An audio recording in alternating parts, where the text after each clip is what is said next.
prier de notre Seigneur Jésus, nous avons ainsi prié. Amen. Amen. Amen. Amen. Voilà. Nous allons partager un thème sur la foi.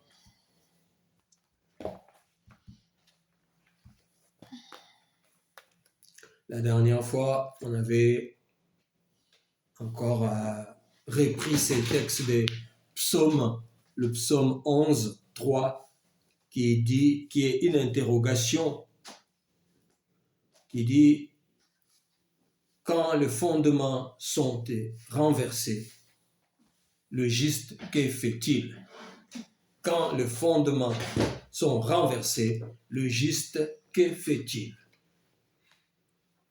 Alléluia. Donc nous allons essayer de répondre à cette question. Donc nous aujourd'hui, nous allons aller nous appuyer sur un autre texte qui est dans le livre des Hébreux, Hébreux 10, Hébreux 10, 37 à 39. Hébreux 10, 39 à 30, 37 à 39, il est dit ceci.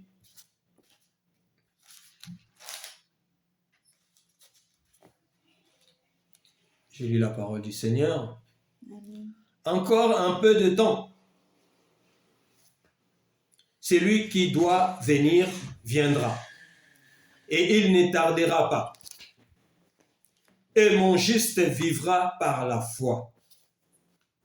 S'il se retire, mon âme ne prend pas plaisir en lui. Nous ne sommes pas de ceux qui se retirent pour se perdre, mais de ceux qui ont la foi pour sauver leur âme. Mon juste vivra par la foi, mais s'il se retire, mon âme ne prend pas plaisir en lui. Et pour conclure, il est dit, nous ne sommes pas de ceux qui se retirent pour se perdre, mais de ceux qui ont la foi pour sauver leur âme.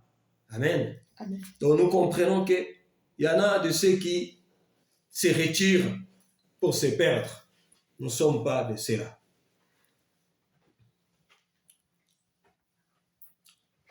Le juste ou mon juste vivra par la foi. Moi, la question que je me suis posée ici, est-ce qu'un juste peut se retirer? Est-ce qu'un juste peut se retirer pour retourner dans le monde?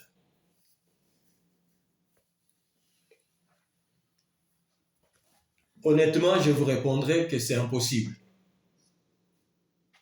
Mais vous allez voir qu'il y a des gens qui sont dans la confusion, dans les milliers de justes, qui arrivent à se retirer. Et on les regarde comme des justes, mais en vérité, ce ne sont pas des justes. Parce qu'un juste, un élu, un enfant de Dieu né avant la fondation du monde ne peut pas se retirer. Amen. Amen. Donc, il va falloir comprendre c'est qui le juste. Qui est le juste? Le juste, c'est celui qui est élu avant la fondation du monde. Il est manifesté pour faire sa marche avec foi et persévérance dans la persécution pour hériter une couronne à la fin de sa course. C'est celui-là qu'on appelle le juste. Le juste, c'est celui qui est élu avant la fondation du monde. Il est manifesté pour faire sa marche avec foi et persévérance, même dans les persécutions. Parce qu'il y a une couronne à la fin de cette course. C'est celui-là qui est juste. Le juste, c'est celui qui espère contre toute espérance, par la foi. Nous avons parlé d'Abraham, de Moïse qui ont espéré, Moïse qui a refusé d'être appelé fils de Pharaon parce qu'il avait cette espérance-là. Abraham qui a espéré contre toute espérance jusqu'à ce qu'il a eu cet enfant, le fils de la promesse.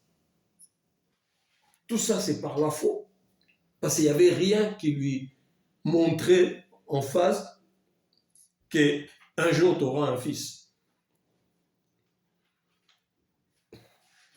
Mais encore plus récent, nous avons Étienne, notre frère Étienne, qui a espéré au-delà de toute espérance. Il a accepté de se faire lapider. Et la Bible dit, pendant qu'il se faisait lapider, il a vu le ciel s'ouvrir. Il a vu la gloire de Dieu où Dieu était assis sur son trône. Le juste, c'est celui-là qui espère, même dans la souffrance atroce de la mort. Le juste, c'est celui qui voit la lumière, même quand il est dans la vallée de l'ombre et de la mort. Le juste, c'est celui qui voit la lumière, même quand il est dans la vallée de l'ombre et de la mort. Le juste, c'est celui qui se voit à l'autre bord, peu importe le vent et les tempêtes. C'est celui-là que l'Éternel appelle le juste.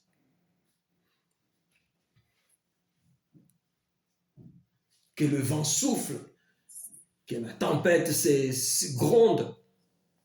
Quand on est juste, on sait qu'on va arriver à l'autre bord. Que les situations deviennent obscures. On traverse la vallée de l'ombre et de la mort. Mais quand on est juste, on sait qu'il y a une main de l'Éternel qui nous accompagne dans ces situations-là et qui nous fera traverser la vallée.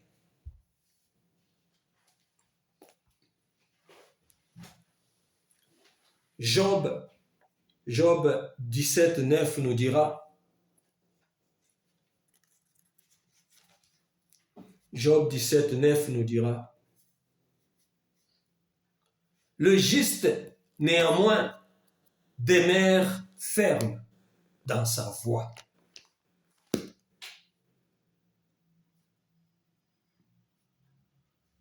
Le juste, néanmoins, demeure ferme dans sa voie. Donc, le juste, c'est celui qui ne vacille pas à tout vent. C'est celui qui ne tremble pas à toute situation. Qu'est-ce qu'on va faire, mon Dieu? Il commence à faire même des prières qui fatiguent les oreilles de Dieu. Le juste, néanmoins, demeure ferme dans sa voie.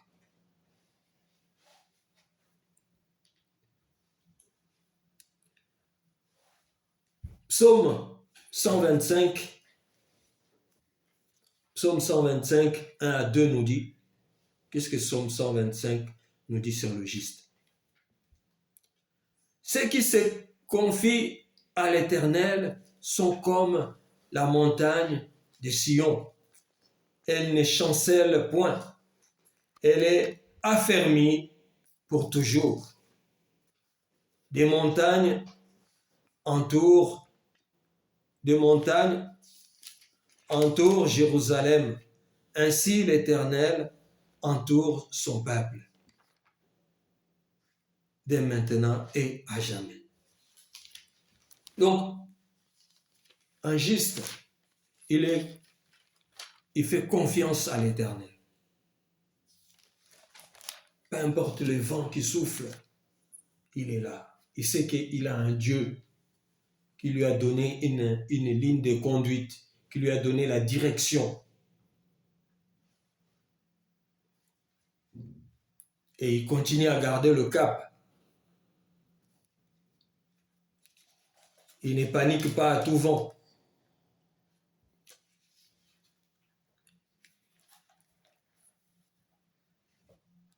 On nous dit, Abraham avait presque 100 ans quand il a eu le fils de la promesse. Mais souvenez-vous, Abraham avait déjà eu un fils dans l'arrangement qu'elle a eu avec sa femme Sarah. Mais ce n'est pas là-bas que Dieu l'attendait. Donc ce fils-là, ce n'était pas dans la pensée de Dieu. Bien que dans sa miséricorde, il a accordé grâce. Mais ce n'était pas là la pensée de Dieu. Mais comme Dieu n'est pas un homme pour mentir, ni un fils de l'homme pour se repentir, il a respecté l'engagement qu'il avait pris avec Abraham.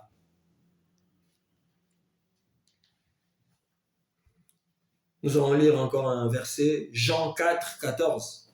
Jean 4, 14, il est dit, 14.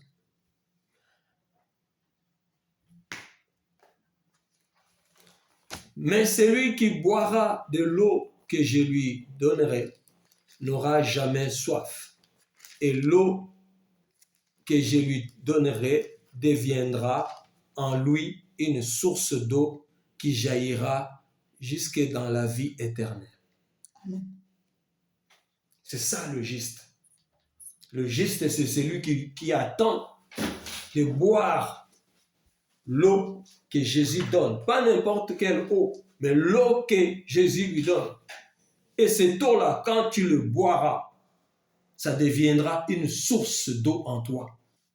Et ça va commencer à couler en toi. Et quand toi-même, tu deviens une source, donc tu vas alimenter tes fils, tes filles, ta famille, tes proches. C'est ça, être une source. Mais ça, c'est réservé aux justes. C'est réservé aux justes.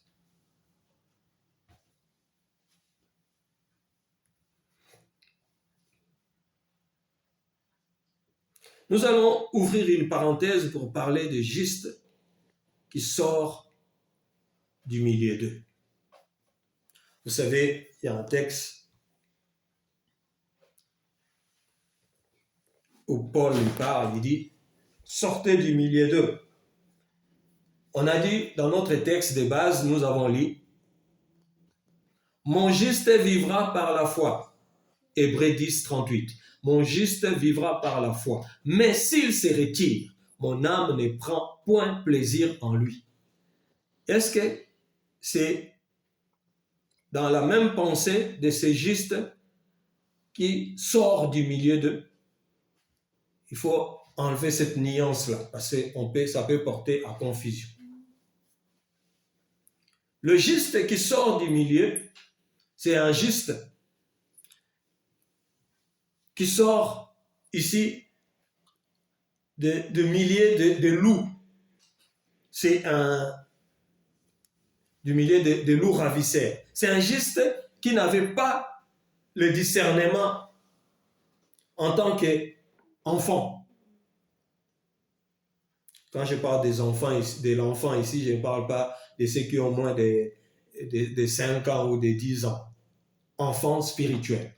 On peut être juste, mais on démarre tous en enfance. La Bible nous dit dans 1 Jean, il y a des petits-enfants, il y a des jeunes hommes et il y a des vieillards en Christ. Donc, nous avons tous, d'une manière ou d'une autre, été enfants. Et en tant qu'enfant, on peut tomber chez les loups ravisseurs.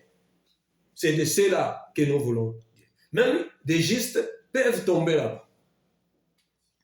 Donc ici, nous parlons de ces justes-là, qui en tant qu'enfant n'avaient pas le discernement. Et il est tombé chez les loups ravisseurs. Et dans les début de leur marche, ils ont été dans la maison du voisin. Ils ont vu l'herbe était verte et ils ont cru que l'herbe, c'est toujours l'herbe, que ce soit chez le voisin ou dans sa propre parcelle. Quand c'est l'herbe, c'est toujours bien. Et en grandissant, ils vont se rendre compte qu'ils ne sont pas dans la maison du maître, dans la maison du père. C'est ça qu'on appelle le discernement, la maturité. Quand ils acquiert la maturité, c'est là où on se rend compte que non, bien qu'on entend le nom de Jésus, mais il n'y a pas Jésus dedans. Et alors, dans cette situation-là, que fait le juste? Le juste se retire. Voilà pourquoi Hébreu, à la fin, il conclut pour dire, nous ne sommes pas de ceux qui se retirent pour se perdre. Nous ne sommes pas de ceux qui se retirent pour se perdre. Un juste peut se retirer. Mais d'où? Pas de l'assemblée des saints, non. Dans la maison du voisin, oui, tu as le droit de te retirer. Sinon, à force de manger la nourriture du voisin, la diarrhée ne s'arrêtera pas. Quand je parle de la diarrhée ici, c'est pour dire que c'est un mauvais enseignement que tu reçois. C'est un juste qui n'avait pas le discernement en tant qu'enfant dans les débuts de sa marche chrétienne. Alors, il peut tomber dans le milieu des loups. C'est alors en acquérant la maturité avec l'aide du Saint-Esprit, celui-ci va se rendre compte qu'il n'est pas dans la maison du maître. La maison du maître, c'est l'assemblée des saints. C'est l'assemblée des saints. Mais plutôt chez le serviteur du ventre. Donc quand on n'est pas dans l'assemblée des saints, on est chez le serviteur du ventre. Les serviteurs du ventre, c'est ceux qui vendent des paroles pour remplir leur ventre. Les paroles peuvent être bien embellies, bien jolies, bien emballées. Mais cela n'empêche que ça n'est pas la parole ou la nourriture de la maison du maître. Parce qu'il y a des croyants, je vais dire ça comme ça, qui sont tellement têtus, quand on leur dit, le son que tu entends là, ce n'est pas ça. Il dit, ouais, mais on cite le nom de Jésus. Non. Le nom de Jésus, ça peut être aussi un slogan, ça ne change rien. Tout le monde, même les démons crient Jésus, ça ne le tue pas. Donc celui qui est tombé là-bas chez les serviteurs du ventre, chez ceux qui se déguisent en ange des lumières, il est appelé à sortir, à sortir de ces milieux-là. Nous allons voir quelques textes où la Bible nous permet de sortir de ces milieux-là. Matthieu 7, 15. Matthieu 7, 15, que nous dit la parole. Matthieu 7, 15, il est dit, gardez-vous de faux prophètes. Ils viennent à vous en vêtements de brebis, mais au-dedans, ce sont des loups ravisseurs. Gardez-vous des faux prophètes. Ils viennent à vous en vêtements de brebis, mais au-dedans, ce sont des loups ravisseurs. Donc nous comprenons qu'il y a des gens qui portent des costumes de loups, de brebis, mais quand tu les bouscules un peu, le costume là tombe, tu te rends compte que c'était un loup, ce n'était pas un brebis. Nous connaissons tous l'histoire du petit chaperon rouge qui a été voir sa grand-mère. Le loup aussi s'est déguisé. Il a pris le costume de la grand-mère et il a trompé la petite. Je pense même que cette histoire-là est tirée de la parole de Dieu. Nous pouvons encore aller vérifier les Écritures dans les livres de 2 Timothée 2, 1 à 4. 2 Timothée 2, 1 à 4. 2 Timothée 2, 1 à 4. Qu'est-ce qu'il est dit dans 2 Timothée 2, 1 à 4? Il est dit ceci. Voilà. Toi donc, mon enfant, fortifie-toi dans la grâce qui est en Jésus-Christ. Et ce que tu as entendu de moi. Ici, c'est Paul qui parle à Timothée. Paul il donne un conseil à Timothée en lui disant, toi donc, mon enfant, fortifie-toi dans la grâce qui est en Jésus-Christ. Et ce que tu as entendu de moi en présence de beaucoup de témoins, confie-le à des hommes fidèles qui soient capables d'enseigner aussi les autres. Souffre avec moi comme un bon soldat de Jésus-Christ. Il n'est pas des soldats qui s'embrassent des affaires de la vie s'ils veulent plaire à celui qui l'a enrôlé. Donc ici, Paul donne un conseil à Timothée en lui disant, fais attention, si tu veux rester dans la bonne maison, au bon endroit, garde les paroles que je t'ai données.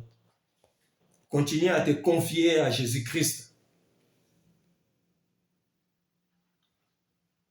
Parce que si tu es un soldat, il faut des sacrifices dans la vie. Voilà.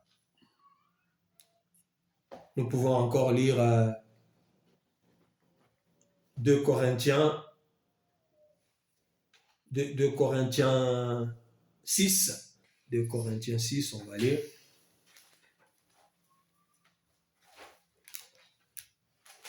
De Corinthiens 6.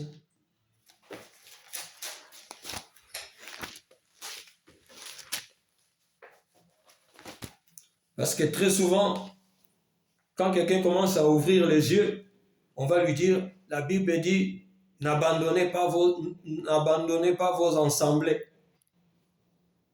Pour que tu puisses considérer ça comme déjà ton assemblée, il faut qu'il y ait le Saint-Esprit qui te parle là-dedans. Si tu n'as jamais entendu la voix du Saint-Esprit dans cette assemblée qu'on te dit ton assemblée ou je ne sais quoi, ça n'avance à rien. Tu peux demeurer là-bas toute ta vie. Tu ne fais que t'enfoncer dans la voie de la mort. Je disais 2 Corinthiens 6, 14, 18. Je lis la parole du Seigneur.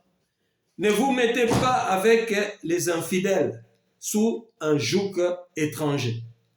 Car quel rapport y a-t-il entre la justice et l'iniquité? Ou y a-t-il des communs entre la lumière et les ténèbres?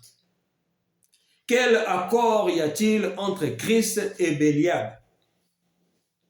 Ou quelle part a le fidèle avec l'infidèle? Quel rapport y a-t-il entre le temple de Dieu et les idoles? Car nous sommes le temple de Dieu, vivant, comme Dieu l'a dit. J'habiterai et je marcherai au milieu d'eux. Je serai leur Dieu et ils seront mon peuple. Amen. Amen. Amen. C'est pourquoi sortez du milieu d'eux et séparez-vous, dit le Seigneur. Ne touchez pas à ce qui est impur et ne vous accueillez pas, et je vous accueillerai, excusez-moi, et je vous accueillerai. Je serai pour vous un père et vous serez pour moi des fils et des filles, dit le Seigneur Dieu Tout-Puissant. Voilà. Ici, c'est clair. Paul nous met l'accent sur le « i » pour bien confirmer les choses. Qu'il n'y a aucun lien entre le ténèbre et la lumière. Il n'y a aucun lien entre Jésus et Bélial. Entre le fidèle et l'infidèle. On ne peut pas dire, ouais, bon, voilà, je n'ai pas d'autre endroit pour prier. Vaut mieux que tu restes toute seule à prier chez toi s'il le faut, que d'aller s'associer avec Bélial, avec les infidèles, car il n'y a aucun lien entre tout ça. Sortez du milieu d'eux. Voilà. Ça, c'était les quelques versets pour dire qu'un juste malgré qu'il est juste, mais dans son enfance spirituelle, il peut tomber au mauvais endroit. S'il n'est pas comme il est juste, il y aura la main du Saint-Esprit ou la voix du Saint-Esprit qui va résonner dans son oreille et il va se réveiller. Et quand il va se réveiller, il sortira. Donc maintenant que nous voyons qu'un juste peut se retirer, peut sortir du milieu des loups ravisseurs, nous voulons maintenant comprendre qui est celui qui se retire pour se perdre. C'est qui celui-là qu'on parle, qui se retire pour se perdre. Le premier à s'être retiré pour se perdre, c'est notre mère Ève. Ève s'est retirée d'Adam. Il a été prêté son oreille à quelqu'un d'autre que la Bible notifie comme le serpent. Et cela a créé la perdition. Donc la première des personnes à s'être perdue, c'est notre ancêtre Ève.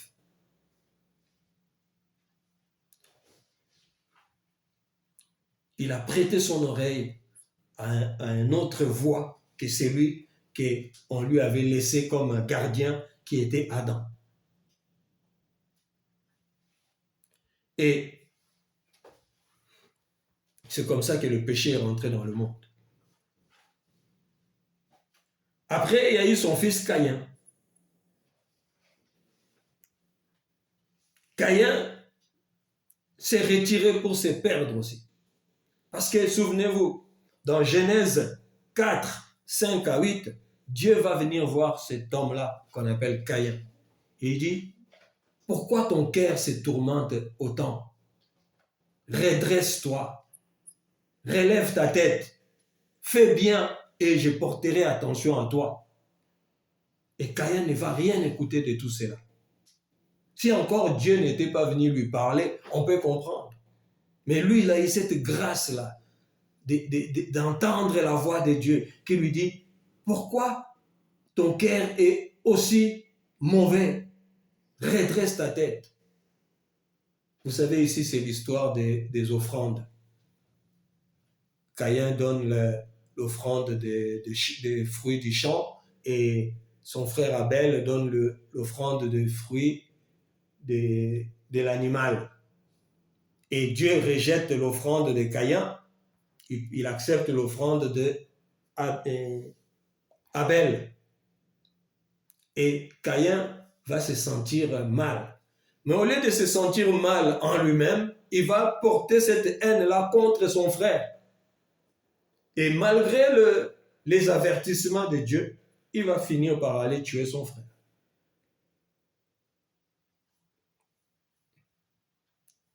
Voilà pourquoi dans certains groupes, ils prêchent que Caïn était le fils du serpent, était le fruit de Ève, et donc la relation qu'il y a eu entre Ève et le serpent, ça donnait cet enfant-là, Caïn. Mais bon, nous savons que Caïn est le fils d'Adam et Ève, le premier des fils d'Adam et Ève. Mais quand on va un peu plus loin dans la révélation, on peut voir que Caïn est le fils du serpent, d'Ève et du serpent. Pourquoi? Parce que la sémence que Ève a reçue auprès du serpent,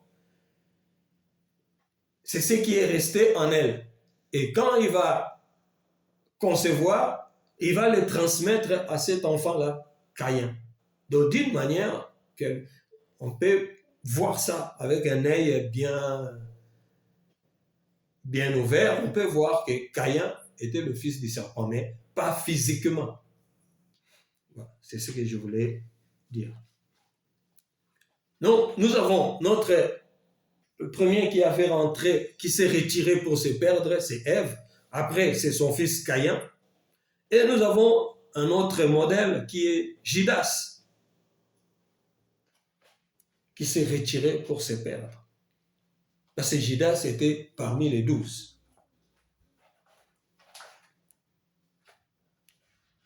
Il va vendre Jésus, puis il va aller se pendre. Matthieu 27, 1 à 10. Nous connaissons tous l'histoire de Judas. Parce que vous avez remarqué que dans la même période, dans les mêmes instants-là, Pierre aussi était en train de nier Jésus.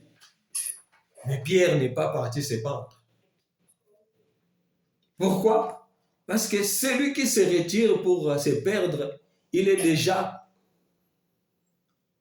connu avant la fondation du monde. Parce que Jésus dira un truc. Dans Jean 17, 12, Jésus dira, « Je n'ai perdu aucun de tout ce que tu m'avais donné, sauf le fils de la perdition. » Donc nous comprenons que Judas était dès le commencement le fils de la perdition. Il était déjà là pour se perdre. Donc ceux qui se perdent, ce n'est pas un hasard. On ne se réveille pas un matin, on se perd. Voilà pourquoi je vous ai dit, il est impossible à un juste de se perdre. Non. Mais le fils de la perdition, mais peu importe les bonnes actions qu'ils peuvent faire, peu importe la bonne volonté qu'ils peuvent mettre, s'ils sont fils de la perdition, il arrivera un moment où ils vont retourner chez leur père. Nous connaissons aussi l'histoire de Saphira et Ananias. Dans Actes 5, 1 à 11, l'histoire de Saphira et Ananias qui vont tromper ou mentir à l'église. Ils ont vendu leur terrain au lieu de dire, bon, on a vendu, mais on avait des besoins, on a utilisé une partie d'argent, et ils vont venir dire, non, s'ils ont vendu le terrain à 20 000, ils disent, non, on l'a vendu à 10 000. Et le Saint-Esprit va révéler à Pierre que ces gens-là étaient en train de mentir. Et il va dire à la femme, à l'homme, mais pourquoi tu es en train de mentir? Ce n'est pas à moi que tu mens au Saint-Esprit. Le mec, il va insister, il va encore continuer à mentir. Et la Bible dit, il tomba sur place et il mourut. Et sa femme va venir. Bien qu'il voit son mari déjà mort, elle va quand même continuer à mentir. Voilà ce qu'on appelle les fils de la perdition. Donc ils sont déjà perdus avant même la fondation du monde. Ils ne font que manifester leur nature. Donc tu ne peux pas changer ce genre de personnes, peu importe ta volonté de prière. Ça, c'est des gens qui se retirent pour se perdre. Parce que, remarquez, Saphira et Ananias, ils sont venus dans l'église. Ils ont accepté de marcher avec l'église. Mais leur identité va se révéler. Judas, parmi les 12. Mais au final, son identité a été révélée. Nous avons une autre histoire dans le livre de Nombre, Nombre 22, de 1 à 41. C'est une histoire, je ne sais pas si vous avez déjà eu le temps de les lire. C'est l'histoire de Balak et Balaam. Balaam, c'était un prophète et Balak, c'était un roi. Il va venir, un roi d'un pays à côté d'Israël. Il va venir voir Balaam pour lui dire de maudire Israël. Et quand Balaam, au début, va refuser parce qu'il dit on ne peut pas maudire un peuple que Dieu a choisi. Et Balak va l'influencer. Et lui, il va aussi accepter. Lui qui était prophète, il va finir par accepter. Et quand il va accepter, il va maudire Israël. Et la malédiction va lui tomber dessus sur lui-même.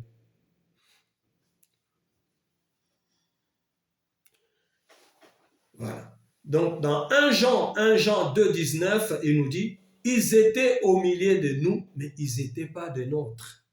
1 Jean 2, 19. Ils étaient au milieu de nous, mais ils n'étaient pas des nôtres. Qui? C'est ceux qui se déguisent, les Judas, les Ananias, les Simon le magicien. Vous connaissez l'histoire de Simon le magicien.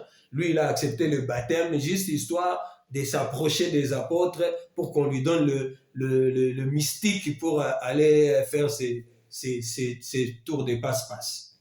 Il croyait qu'il y avait un gris-gris qu'avaient les apôtres. Donc, s'il acceptait le baptême, il allait les influencer, on allait lui passer le gris-gris et lui aussi, il allait commencer à guérir les malades, à faire marcher les boiteux et tout ça. Et quand il a compris qu'il n'y avait rien, il va rejeter tout ça. Donc, ils étaient au milieu de nous, et il y en a encore beaucoup aujourd'hui. Ils sont au milieu de nous, mais ils ne sont pas des nôtres.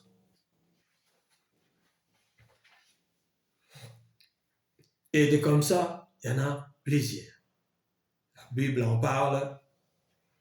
On va lire quelques textes de ceux qui sont au milieu de nous, mais qui ne sont pas des nôtres.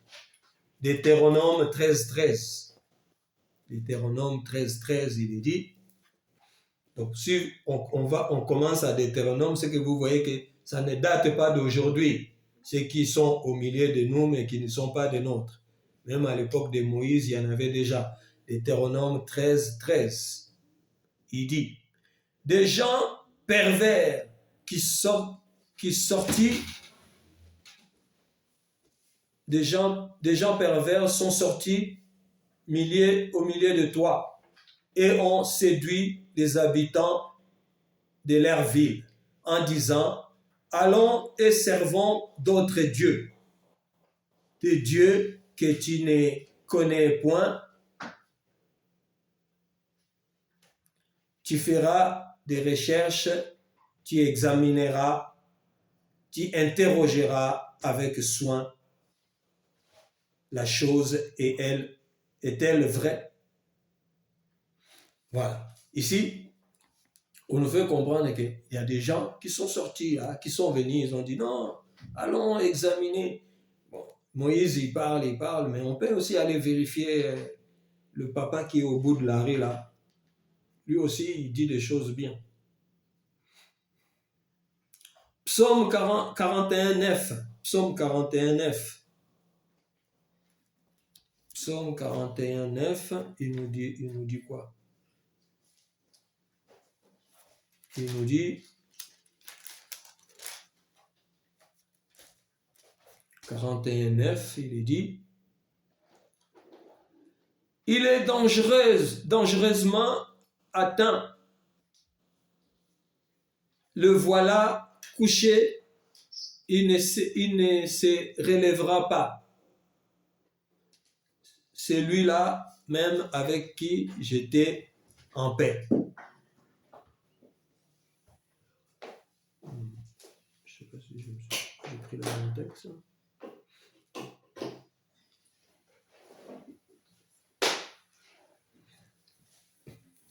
Sinon, on a 2 Pierre 2, 20 à 21. 2 Pierre 2, 20 à 21. 2 Pierre 2, 20 à 21, il est dit. 2 Pierre 2, 20 à 21. Là. En effet, si après s'être retiré des souillures du monde par la connaissance du Seigneur et essuyé vers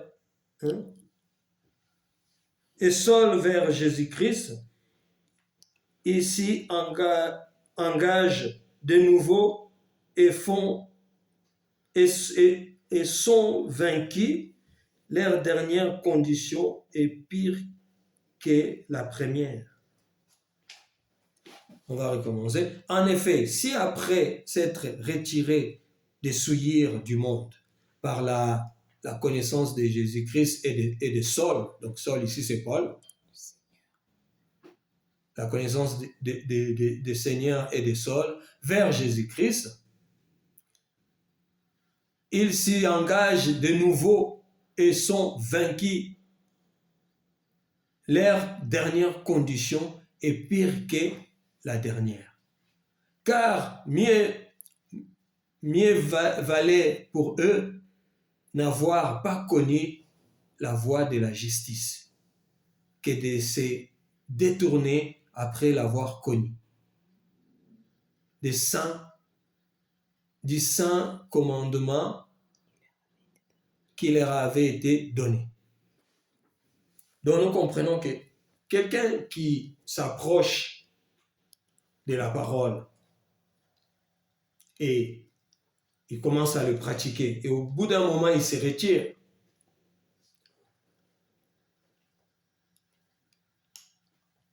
il lui est difficile de revenir et de vivre encore la manifestation de Dieu dans sa vie.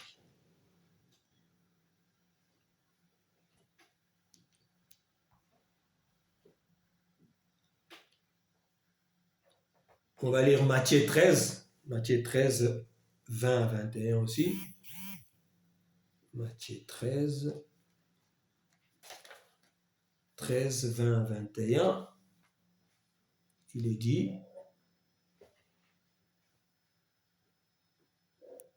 celui qui a reçu la sémence dans les endroits pierreux, c'est celui qui entend la parole et la reçoit aussitôt avec joie. Mais il n'a pas des racines en lui-même. Il manque de persistance. Et dès que survient une tribulation ou une persécution à cause de la parole, il y trouve une occasion de chute. Voilà. Donc, ça c'est ceux qui sont au milieu de nous, mais qui ne sont pas de nôtres. Parce que nous avons vu comment le juste résiste à tout vent, à toute tempête.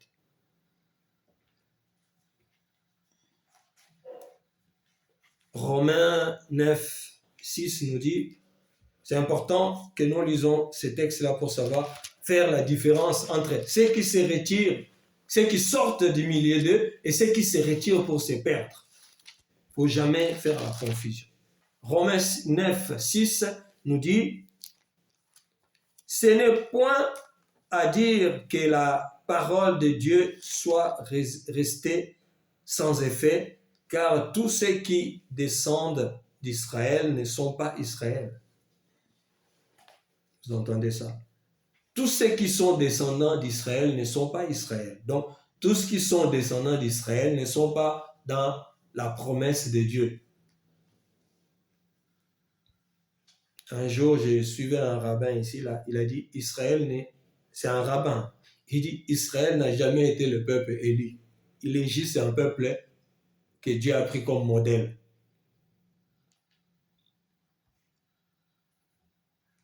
Voilà.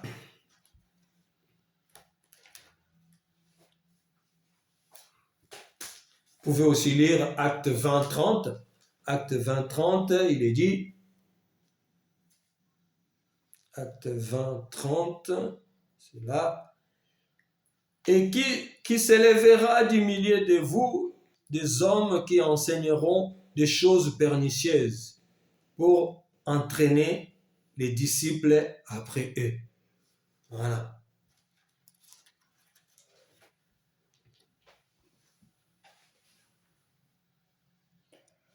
Donc nous allons conclure par ici avec ces versets de Hébreux 6. Hébreux 6, 4 à 6. Ça c'est le verset de notre conclusion. Nous avons vu, il y a le juste qui sort du milieu d'eux, et il y a ceux qui se retirent pour se perdre. Donc, qu'est-ce que nous pouvons comprendre dans tout ça? Hébreux 6, 4 à 6 nous dit,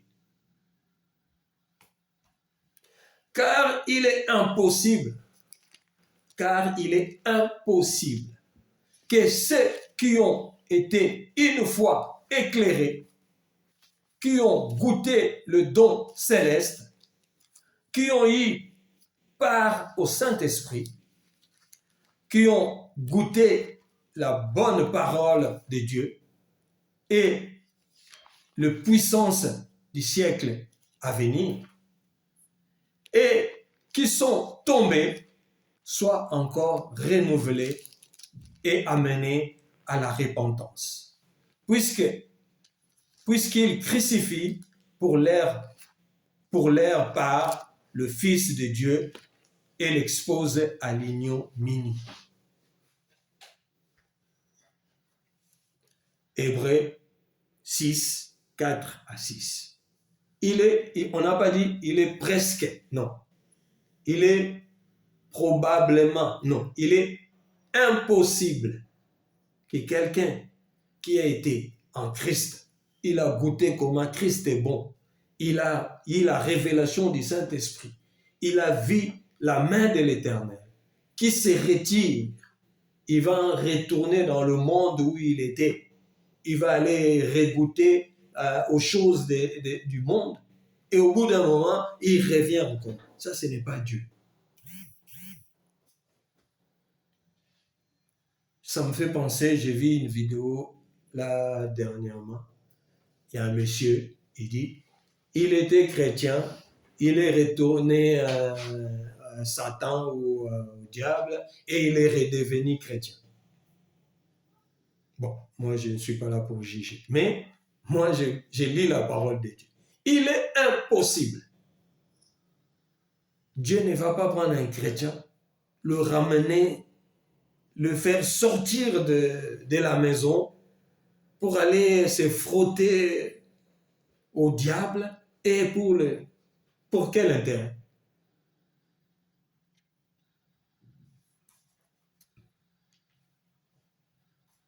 Car il est impossible que ceux qui ont été une fois éclairés, ils ont goûté le don céleste, qui ont eu part au Saint-Esprit, qui ont goûté la bonne parole de Dieu et la puissance des siècles à venir, et qui sont tombés, soit encore renouvelés et amenés à la repentance. Voilà pourquoi nous disons la repentance, ça ne se fait qu'une fois. Le pardon, c'est tout le temps, c'est la marche. Mais la repentance, on ne se repent qu'une fois. Donc, il y a beaucoup de gens qui font des confusions entre repentance et le pardon. C'est deux choses bien distinctes. Celui qui fait repentance, il fait volte-face, il fait demi-tour, il change de chemin. Sur le chemin que tu vas rentrer là, tu peux tomber plusieurs fois. Mais ce n'est pas la repentance que tu vas faire et refaire, non. Tu te relèves, tu demandes pardon et tu continues la marche. Parce que si tu refais la repentance, c'est comme si tu crucifiais le Fils de Dieu pour une seconde fois. Tu l'exposes à l'ignominie.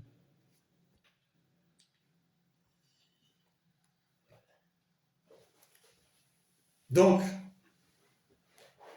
après tout ceci là, on peut se poser la question, qui suis-je? Suis-je un juste? Un juste qui doit sortir du milieu d'eux? Bon, je ne parle que de ces deux-là. Soit je suis juste, soit je suis un juste qui doit sortir dans certains milieux. Parce que les autres,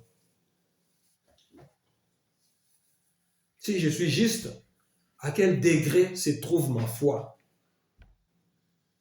Et dans l'autre cas, ceux qui se retirent pour se perdre, nous ne parlons pas d'eux. Parce que la Bible nous interdit de juger ceux du dehors.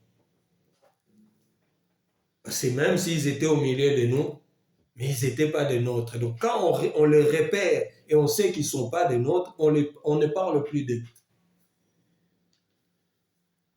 Voilà, ça c'était la pensée